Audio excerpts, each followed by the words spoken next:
Sahabat perempuan kita, Marina, mengorbankan masa remajanya menikah dengan pria yang berusia jauh lebih tua agar dapat mencukupi kebutuhan ekonomi membiayai sekolah adik-adiknya yang 4 orang.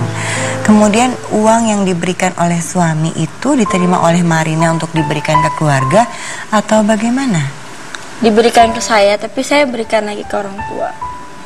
Karena saya pikir kan waktu itu umur saya masih 17, jadi saya nggak mungkin megang uang sebanyak itu. Jadi ya saya dikasih hanya sekadar ya buat jajan, buat jalan, udah itu aja. Terus uangnya dikasih ke ibu? Ke ibu, tapi ibu nafkahin buat adik-adik. Tapi saya heran gitu, apakah uang itu nggak cukup buat nafkahin adik-adik saya sampai dia harus banyak utang sana sini, sampai saya juga malu sama saudara-saudara saya. Jadi uangnya masih belum cukup. Dipakai untuk apa saja sih sama ibu? Saya juga gak ngerti, setahu saya cuman buat saya sekolah, kan waktu itu saya sekolah.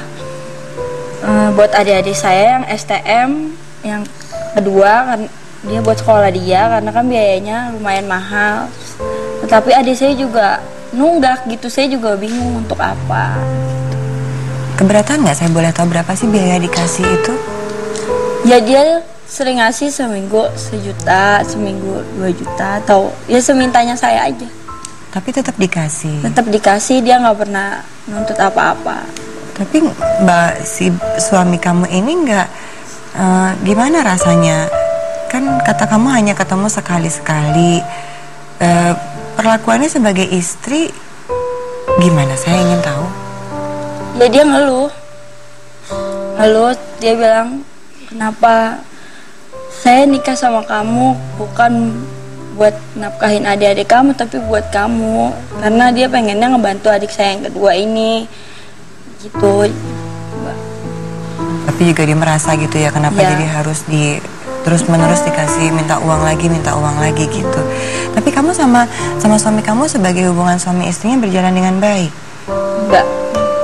Jadi gimana bentuk hubungan? Kalau buat nafkah batin nggak berjalan baik, saya selayaknya suami istri gitu. Jadi ya dia pengennya dia ketemu saya juga nggak jemput saya di rumah, dia jemput saya di jalanan, saya dibawa ke sebuah tempat buat nafkahin batin karena menurut saya itu kewajiban. Setelah itu ya dia pulangin saya, ngasih uang, udah itu aja. Nggak pernah dia namanya napakin kaki untuk datang ke rumah saya, nggak pernah selama saya hampir 6 tahun mungkin ngejalanin ya. Nah, kamu bayangan kamu sebagai istrinya dia seperti apa? Sama seperti orang-orang lain? Saya ngebayangnya saya bukan istri. Kalau istri pasti dia pulang ke rumah, dia nginep di rumah saya, ya saya juga walaupun saya nggak suka, tapi lama-kelamaan pasti ada rasa kasihan, rasa iba karena dia udah baik sama keluarga saya. Juga saya pengen ngelayaninnya sama kayak rumah tangga yang lain aja, tapi dia nggak pernah mau. Bahkan dia nganterin saya juga jauh dari rumah saya. Dia nganterin saya di jalanan, nunggu adik saya jemput. Kadang-kadang saya ngerasa adik saya mungkin sedih nggak saya seperti ini. Dia mikir harus seperti ini buat dia sekolah, tapi dia nggak bisa apa-apa karena waktu itu juga mama harus ya udah terus bantu. Bahkan saya udah sempet nggak bisa buat nafkahin dia karena saya nggak suka gitu. Tapi dia bilang dosa, walaupun gimana itu tetap suami. Saya nggak mau nambah dosa, akhirnya saya ladenin. Tapi caranya dia ya udah, saya ngerasa bukan istri. Bahkan kalau istri simpenan pasti dikosin di sebuah rumah atau gimana. Ini enggak, menurut saya bukan istri di mata dia.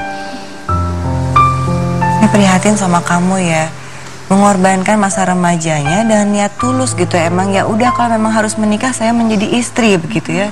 Namun yang diterima adalah perlakuannya bukan seperti sini. Seperti apa ya, kayak maaf ya, hanya untuk pemuas batin dan dibayar begitu saja untuk demi sekolah anak-anak.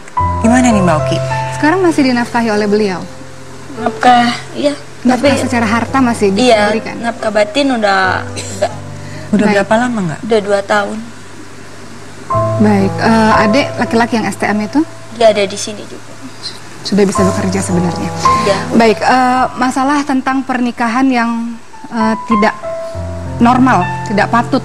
Karena pernikahan sejatinya di dalam agama Islam itu, pernikahan itu disebarluaskan, dikasih tahu kepada banyak orang.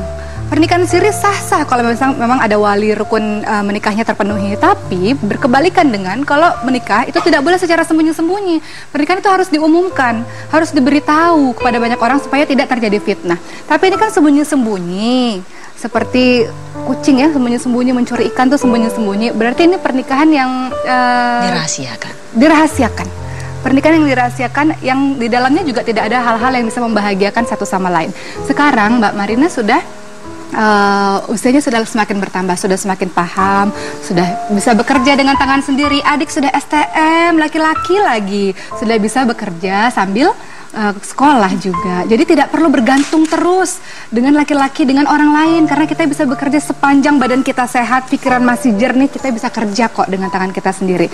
Sekarang ini akan dikembalikan lagi kepada Mbak Marina. Ketika Mbak Marina berpikir bahwa pernikahan ini bisa diselamatkan, dia kemungkinan bisa berubah, silakan saja untuk mempertahankan pernikahan. Tapi kalau sampai detik ini sudah 6 tahun berjalan masih sembunyi-sembunyi, tidak ada rasa cinta, jangankan begitu, sahabat Nabi saja bernama Thabit bin Qais punya istri, istrinya bilang Thabit bin Qais itu orangnya soleh sekali ya Rasul, tapi aku nggak bisa melayani dia dengan baik karena mukanya jelek Rasul. Boleh nggak aku bercerai dari dia? Boleh, kata Rasul. Kalau kamu tidak bisa melayani dengan baik, silakan saja. Jadi dikembalikan kepada Mbak Marina, sekarang sudah lebih matang, sudah lebih dewasa, silakan istikharah. Kira-kira langkah terbaik seperti apa? Mindsetnya adalah aku bisa, bahasanya Mbak Vera, aku bisa berdaya, bisa bekerja, adik-adikku sudah besar, sudah bisa bekerja dan menghasilkan uang sendiri.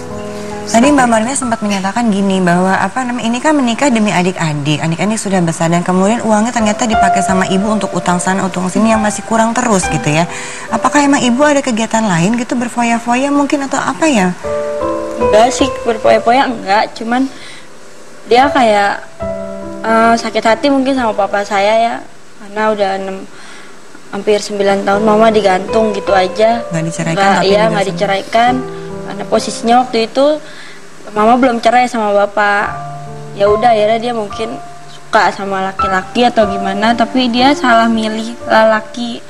Mama juga cuma dimanfaatin doang, dan itu dari saya gitu.